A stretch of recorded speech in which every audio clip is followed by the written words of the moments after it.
Será que existe um limite para o autocuidado e o autoconhecimento? Ou será que quanto mais eu me conheço, melhor fica? Um dia eu me peguei fazendo essa pergunta e eu fui procurar respostas na Bíblia e eu encontrei resposta e por isso eu preciso compartilhar com você. Por isso, fica aqui comigo porque o nosso papo de hoje é sobre pintura, sobre Sócrates, sobre autoconhecimento e, é claro, sobre a palavra de Deus. Eu sou Daphne Crispim e esse aqui é o nosso espaço Cultivando a Beleza. Eu vou começar te fazendo uma pergunta. Você é daquelas pessoas que tem uma veia artística e ama pegar num lápis, num pincel, numa aquarela, nas tintas para fazer aí pinturas incríveis, para pintar paisagens, para poder fazer, natureza morta, que é o que a gente aprende aí no ensino médio, né, no secundário. Ou você é daquelas pessoas que sabe admirar, que gosta de admirar. Eu sou das duas. Eu não sou tanto assim da veia artística, mas eu gosto muito de me expressar, pegar um lápis e brincar com as crianças, fazer aqui uma bonequinha, fazer umas flores, desenhar algumas coisinhas. Eu gosto de fazer isso. Se eu faço bem, olha, não sei, a gente se diverte um bocado aqui em casa, mas eu gosto de fazer. Mas o meu esposo, ele pinta muito bem, ele desenha muito bem. Foi inclusive um dos dotes dele que me chamaram a atenção pra gente ter então relacionamento. Ele me conquistou fazendo desenhos ali na porta da igreja. E ele desenha super bem, ele faz caricaturas. Ele no início, quando a gente se conheceu, ele fazia muito pintura a óleo. Mas depois ele se descobriu na aquarela e no sketch. Sketch basicamente significa rabisco, né? Então são ali vários traços que ele faz como se fossem rascunhos, mas que no final fica uma coisa incrível. Depois pesquisa aqui na internet. É uma área da pintura super bacana. Eu gosto bastante. E eu e meu esposo, nós temos expressões artísticas muito diferentes. Ele tem ali um ar mais dramático. Inclusive, esses dois quadros que eu tenho aqui atrás foram ele que fez. Aqui tem outro, enfim, a nossa casa é cheia de quadros que ele pintou. Eu amo ter essas coisas espalhadas pela casa. Ele tem um traço mais dramático, uma coisa mais artística, enquanto eu tenho ali uma pintura muito colorida, traços mais arredondados, e a gente tem esse contraste. E apesar de haver este contraste, nós conseguimos sentar juntos numa mesma mesa e ficar ali brincando, fazendo coisas para nossa casa, pra gente passar um tempo juntos. E eu lembro, quando ele começou a fazer aquarela, eu sempre achei super legal pegar ali o pincel, colocar dentro da água, passar ali no pastel e depois passar no papel. Inclusive o papel que a gente usa para fazer aquarela é um papel diferente, ele é um papel de algodão, ele é um papel um pouco mais grosso para absorver a água. E eu fazendo um buquê de flores super colorido, tava colocando ali todas as flores que eu conseguia colocar na minha vida. O meu esposo virou para mim e me ensinou uma lição que eu preciso que você guarde essa lição hoje. Ele disse assim, meu bem, não somente entender a técnica, a quantidade de água que se coloca, né? Como é que você usa o pincel, que tipo de pincel, mas também para uma boa pintura você precisa saber a hora de parar. Guarda isso. Inclusive em inglês existe um termo para isso que é muito usado no meio dos aquarelistas, que é don't overwork the painting. Não trabalhe demais a pintura. Ou seja, você tem que saber a pincelada que você vai dar e deixar aquilo agir naturalmente. Existe inclusive um grande artista inglês, o nome dele é Joseph Sbuckvik, que ele diz o seguinte, você precisa entender que você não pode controlar as coisas dentro de uma pintura.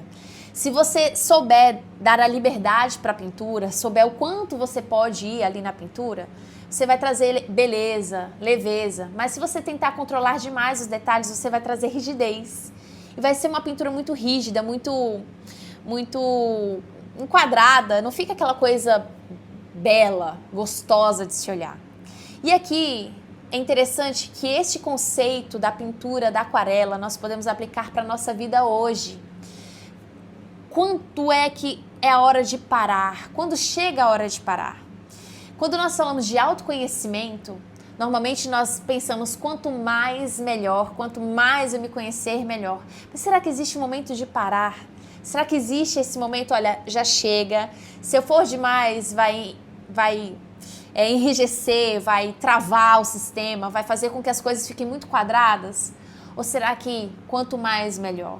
E foi num momento da minha vida em que eu estava, não sei se você sabe, mas passei por um momento de depressão, eu tive um problema, um momento de ansiedade e eu busquei a terapia para encontrar ajuda e eu encontrei ajuda.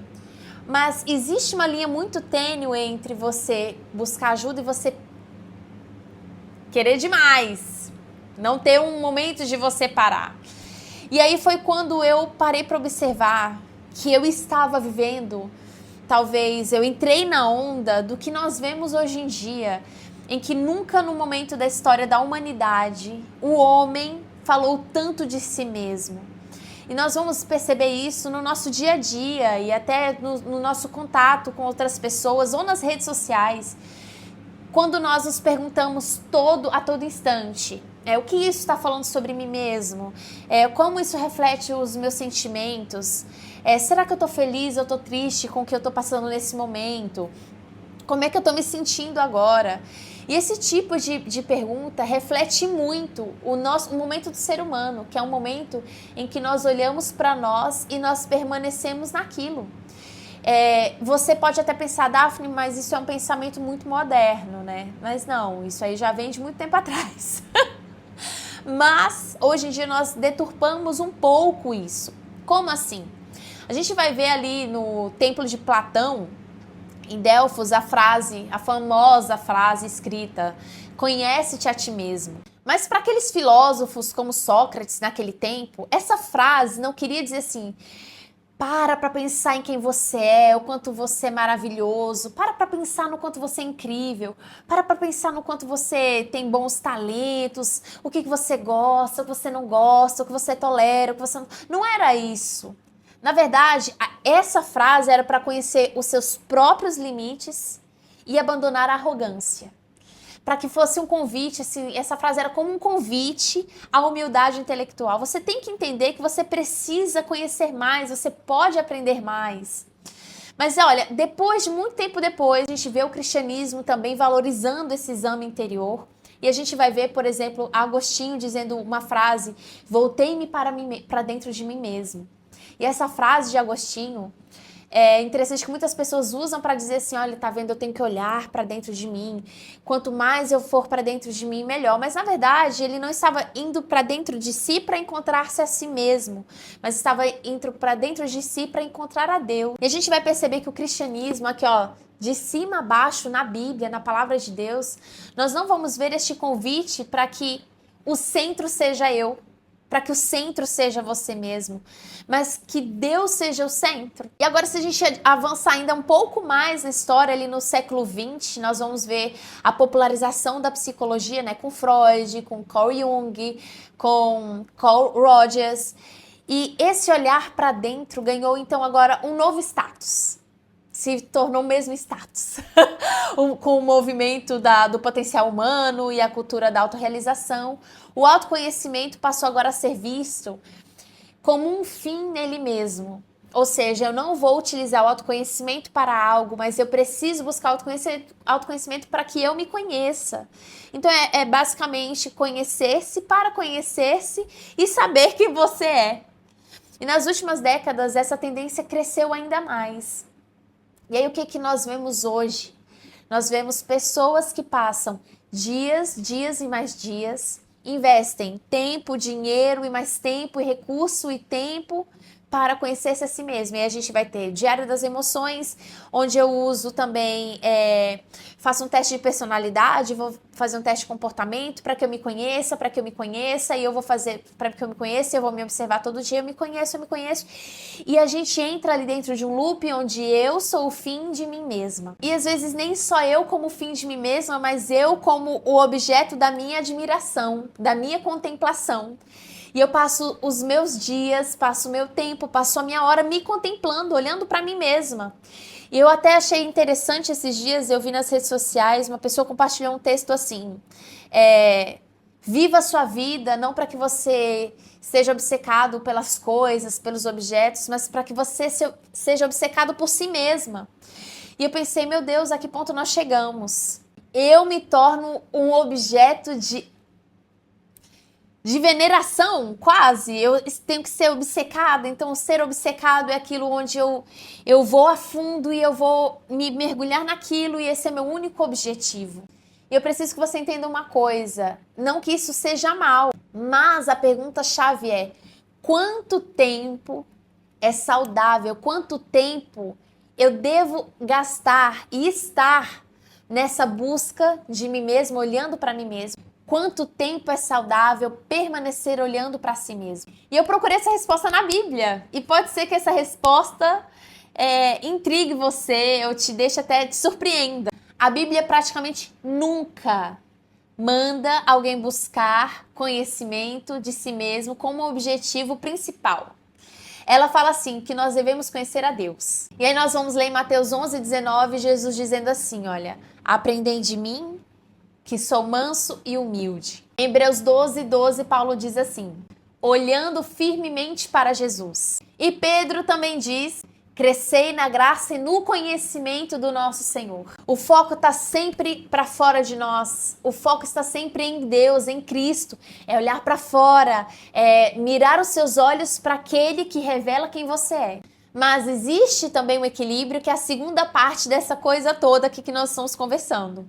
Porque a Bíblia também fala sobre examinar a nós mesmos. Em 2 Coríntios 13:5 diz o seguinte, examinem-se para ver se vocês estão na fé.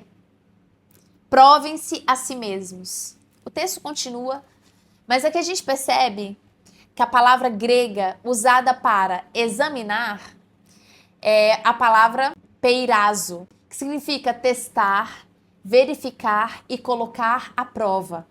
Não significa você ir para dentro de si e morar ali dentro e ficar ali dentro, se olhando, se admirando, se amando, se gloriando, se olhando, se tudo.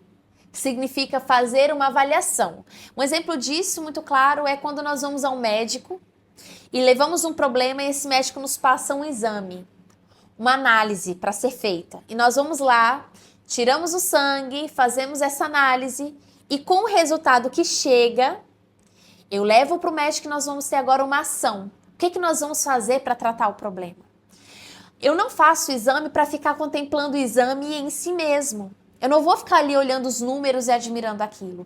Eu vou pegar aquele resultado para eu saber o que eu tenho que fazer, para seguir minha vida, para resolver um problema. E quando a Bíblia traz, então, essa análise, não é para eu ficar contemplando a mim mesma, mas para eu entender o que está acontecendo para que eu possa agir. Tá pegando a ideia da coisa? Na Bíblia nós também vamos ver Tiago usando a palavra espelho. E é interessante que o espelho, ele não serve para você ficar ali parado um tempão. Você vai lá, vê o que tá bom, o que não tá bom, se resolve e vai viver a sua vida. O problema seria eu ficar olhando pro espelho parada ali. Um espelho não foi feito para ser uma morada. O espelho foi feito para apontar uma coisa, eu descobri aquela coisa e sair para viver minha vida. Então consegue perceber que existe sim uma linha muito tênue entre me conhecer, entre me cuidar e me adorar? Porque acaba que muitas pessoas hoje em dia têm feito com que o autoconhecimento, o autocuidado se tornasse um objeto de adoração. Eu me adoro porque eu preciso estar em primeiro lugar, eu preciso ter tempo para mim, eu preciso fazer as coisas mais incríveis para mim mesma, eu preciso estar na frente de tudo. E aí acontece que antigamente nós nos perguntávamos assim, como é que eu posso servir melhor? A gente ouve muito isso das gerações passadas, né, do pessoal que levava o evangelho, como é que eu posso servir melhor? E hoje em dia é assim, olha, será que isso vai me fazer sentir bem? Será que isso vai ser bom para mim? Percebe que eu estou indo na frente? Eu estou na prioridade do que está acontecendo? Antes, a felicidade era uma consequência. O que Jesus nos ensinou a felicidade vai ser uma consequência da vida que inevitavelmente é vivida com Jesus. Vem essa felicidade. Vem essa alegria, o próprio apóstolo Paulo fala, né? Alegrem-se, repito, alegrem-se no Senhor. Mas hoje em dia, a felicidade se tornou o fim. Eu vou ter que fazer tudo para que eu chegue na felicidade, não a felicidade que vai vir conforme a gente vai vivendo a nossa vida. E quando eu me torno a prioridade da minha vida, é muito difícil que eu abra mão do meu conforto para eu ajudar o meu próximo. É muito difícil que eu abra mão das minhas coisas para que eu possa dividir, possa partilhar com o outro. E é aqui que vem o ponto dos maiores perigos do nosso tempo.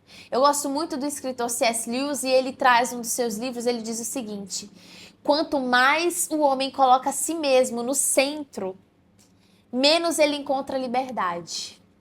Ao invés disso, ele vai encontrar escravidão. Inclusive, esse foi um tema do meu papo anterior. Se você não ouviu, você pode ir aqui na lista e ver o meu vídeo anterior, o meu papo anterior, e você pode ouvir. Nós falamos sobre essa escravidão. E, inclusive, Timothy Keller, que é um outro escritor, ele fala a mesma coisa. O problema não é a baixa autoestima ou a alta autoestima, é o excesso de preocupação comigo mesma. É interessante porque tanto o orgulho quanto a baixa autoestima, elas têm a mesma raiz, elas têm a mesma fonte. Enquanto um diz, eu sou melhor do que todos, o outro diz, eu sou menos do que todo mundo. E a raiz continua sendo o eu. E aí quando nós olhamos para o evangelho, é muito diferente, porque ele tira a gente do centro e coloca Cristo no centro. E aí nós vamos ver um outro escritor chamado Bonhoeffer. Ele diz o seguinte: quando Cristo chama um homem, ele chama-o para morrer. Radical? Sim. Transformador? Com certeza, minha amiga. Com certeza é transformador. E aí eu preciso que você entenda uma coisa. Quando Cristo nos chama, ele não te chama para você desaparecer e ficar apagada numa vida apagada. Mas ele te chama para apagar o falso centro da sua vida. E é como meu marido disse lá na pintura, você precisa saber a hora de parar. Se você já está se debruçando demais em você mesma, demais na sua imagem, será que já está na hora de você parar? Eu digo isso porque muitas pessoas hoje em dia têm se preocupado tanto com a sua própria imagem, com a sua reputação, têm se preocupado tanto com o que elas parecem ser, que elas esquecem que a vida não é sobre elas mesmas. A nossa vida não é sobre nós mesmas. Sua vida não é sobre você, minha amiga. A nossa vida tem que apontar a Cristo. Então eu te pergunto, será que está na hora de você parar? Será que está na hora de você sair de dentro de você mesmo e agora começar a viver a vida? Será que agora está na hora de você parar de se olhar no espelho, de se contemplar e passar a viver uma vida que aponte a Cristo? E um comparativo que eu gosto demais é: pare de se habitar. O lugar que o cristão precisa habitar é no esconderijo do Altíssimo, à sombra do Onipotente. Não habite dentro de você.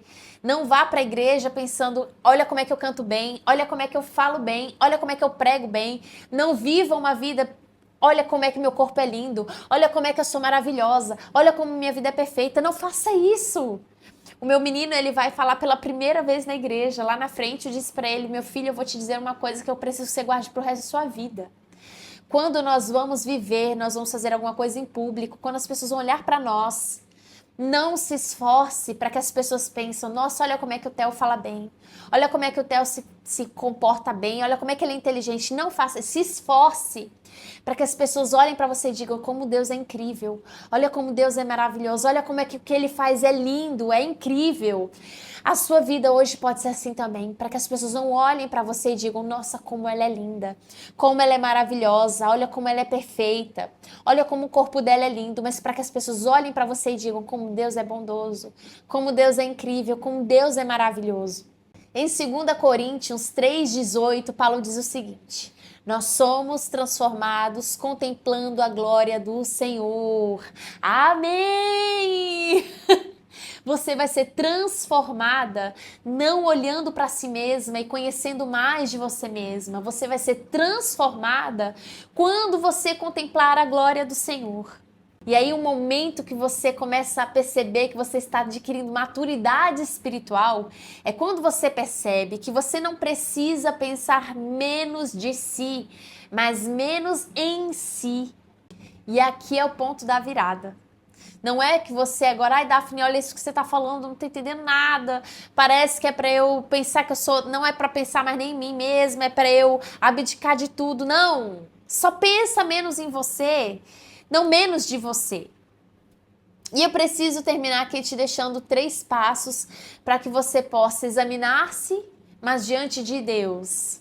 Para que você tenha, então, mudanças duradouras na sua vida. Então, o primeiro de todos é esse: examine-se, mas diante de Deus. Não deixe que o seu coração seja o juiz. Lembra que Jeremias disse que enganoso é o coração do homem? Então, ore como Davi orou e dizia: sonda-me, Senhor, e me conhece. O objetivo do exame é ouvir Deus e não apenas a si mesmo. O segundo é: cuide do seu corpo, mas como quem está administrando um presente. Entenda que quando você cuida do seu corpo, quando você dorme, quando você come, quando você bebe, quando você se exercita, você não está fazendo isso para mostrar para as pessoas o quão incrível você é, mas para cuidar daquilo que Deus te deu, que é o seu corpo, que é o templo do Espírito Santo. E você vai se cuidar porque você pertence a Deus. E essa é a via mais saudável para você não pecar nos exageros, nem de mais, nem de menos, nem para falar: já me aceitei com o corpo que eu tenho, não vou mudar. Ou então: eu preciso, e é uma busca insaciável. A gente sabe que quanto mais a gente busca por nós mesmas, mais insaciável essa busca, nunca é o suficiente. E por último, e o mais importante, contemple mais a Cristo do que a você mesma. E aí guarda essa frase, que um espelho é feito para você olhar e sair de casa, e não para você morar nele. Habite no esconderijo do Altíssimo, olhe para Cristo e seja transformada. Porque o cristianismo, ele nunca foi um convite para nós sermos fascinadas por nós mesmas, mas para nós sermos fascinadas pelo autor da criação, pelo nosso Deus, por Jesus Cristo. E quanto menos o eu ocupa a nossa atenção, mais livres nós vamos ser para servir e amar o próximo como a nós mesmas e amar a Cristo acima de todas as coisas. E é por isso que eu te pergunto hoje: está na hora de você parar? Você já tem aprendido a hora de parar para que essa pintura seja então uma pintura bela e gostosa de se ver? A minha oração hoje é que Jesus Cristo te abençoe, habite em você e que você habite no esconderijo dele. E vamos cultivar uma vida linda, bela e plena na presença de Jesus. Deus te abençoe.